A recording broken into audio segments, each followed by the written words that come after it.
Today we are diving into the story of a pope so notorious, his legacy is this wild mix of sin, scandal, and massive political change. He's been called the worst pope in history, a monster, a debauched teenager totally unfit for the job. But was he really that bad? Or was he maybe the victim of a brilliant political takedown? All right, let's get into it. This is the story of Pope John XII. Listen to this. This is how someone who was actually alive back then described him. Wow. That list of accusations, it sounds more like a Roman emperor gone wild, not a vicar of Christ. This quote really sets the stage for the legend we're going to unpack. So before he was Pope John, he was a kid named Octavianus, born right into the heart of Roman power. His father, Alberic II, wasn't just some prince, he was basically the master of Rome. So you gotta understand, this isn't some story about a humble servant of God rising through the ranks. Nope. This is about a prince who is handed the keys to the kingdom, whether he deserved them or not. So how does a prince even become a pope? To really get that, we have to zoom out and look at the chaotic world he was born into. This first part is all about his rise to power. Rome, in the 10th century, it was known as the Saculum Obscurum, which basically means the dark age of the papacy. And get this, some historians even call it the Pornocracy. Yeah, you heard that right. That's because these incredibly powerful women, like his own grandmother, Marozia, were pretty much running the show, controlling the papal throne through their lovers and their sons. So the papacy wasn't really a spiritual office. It was the ultimate political prize for these feuding Roman families. And into this chaos steps Octavian. Before his father Alberic died, he basically forced the Roman nobles to swear an oath, on the bones of St. Peter no less, that they would make his son the next pope. And, well, it worked. In 955, at the super young age of about 18, this kid, this totally inexperienced prince, was handed the keys to the kingdom of heaven. So John now has both spiritual and worldly power, and let's just say he definitely preferred the worldly part. He was way more into hunting and fighting than, celebrating Mass. He actually put on armor and led his own armies to try and expand his territory, but it was a total disaster. He got beaten on two fronts, and his big enemy, King Berengarius II, started pillaging his lands. So this military failure left him feeling weak, vulnerable, and pretty desperate for an ally. And that desperation, it leads us straight to the next, absolutely pivotal chapter of this story. A political deal that would end up reshaping all of Europe. Okay, so this slide just lays it out perfectly. It's a classic you scratch my back, I'll scratch yours kind of deal. On one side, you've got Pope John, who's desperate for some military muscle to protect him from his enemies. And on the other side, you have Otto I, the powerful king of Germany who has his eye on the ultimate prize, the title of Holy Roman Emperor, a title that had been basically collecting dust for almost 40 years. And so, the deal was made. John sends for Otto. Otto marches his massive army into Italy. And then, on February 2nd, 962, John places the imperial crown on Otto's head, bringing back an institution that would dominate European politics for the next 800 years. You can just imagine John in that moment thinking, "Whew, all my problems are solved." But he could not have been more wrong.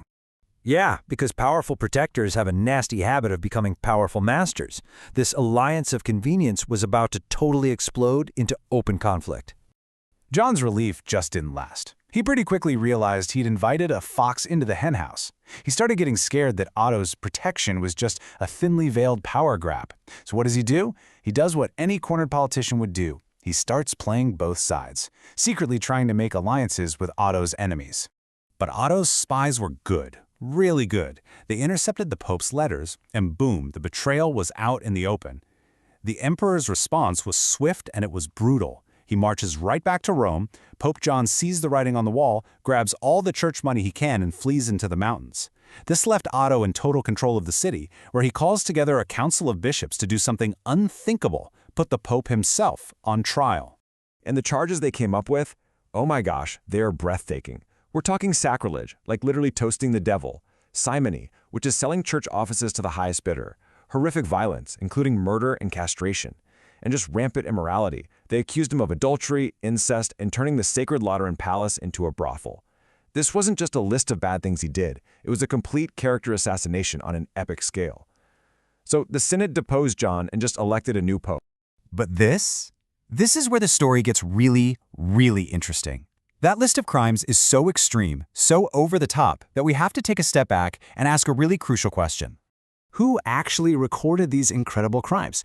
Who was holding the pen? Who was writing this history? Because you know what they say, the person who writes the story is the one who controls the narrative.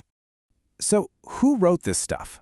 Well, it turns out that almost all of these juicy, scandalous details come from one guy, Liutprand of Cremona. And here's the big catch. Liutprand wasn't some impartial journalist. He was on Otto's payroll. He was a bishop and a diplomat who had every reason in the world to make the emperor's enemy look as bad as humanly possible.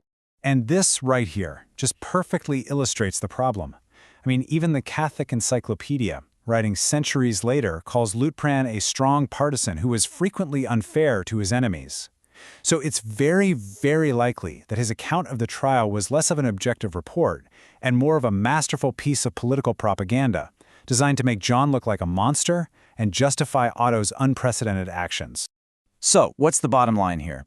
Look, John was probably no saint. Other sources do confirm he led a pretty worldly, immoral life that was totally unbefitting a pope.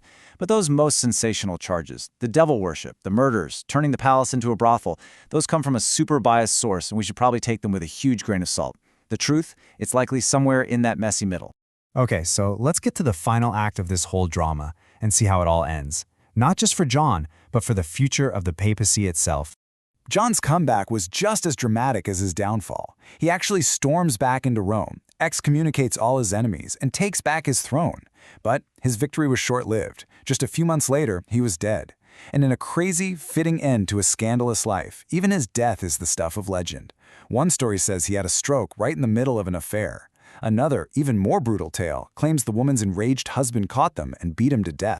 But you know, John's personal story is almost less important than his political legacy. This whole conflict resulted in something called the Privilegium Ottonianum, or the Ottonian privilege. And what this decree did was put in writing what Otto had already achieved with his army. From this point on, no pope could be officially consecrated without first swearing an oath of loyalty to the Holy Roman Emperor. And this is why this whole saga matters so much.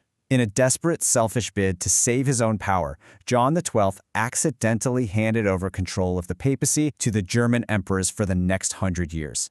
This set up a massive power struggle between popes and emperors that would literally define the politics of the Middle Ages. So, what's the final verdict on Pope John XII? Well, if we're looking at the scorecard, the scandals and legends, they're off the charts. As a spiritual leader, total disaster. But his political impact, even if it was completely accidental, it was huge. He inadvertently reshaped the balance of power in Europe for centuries. Which brings us to our final question.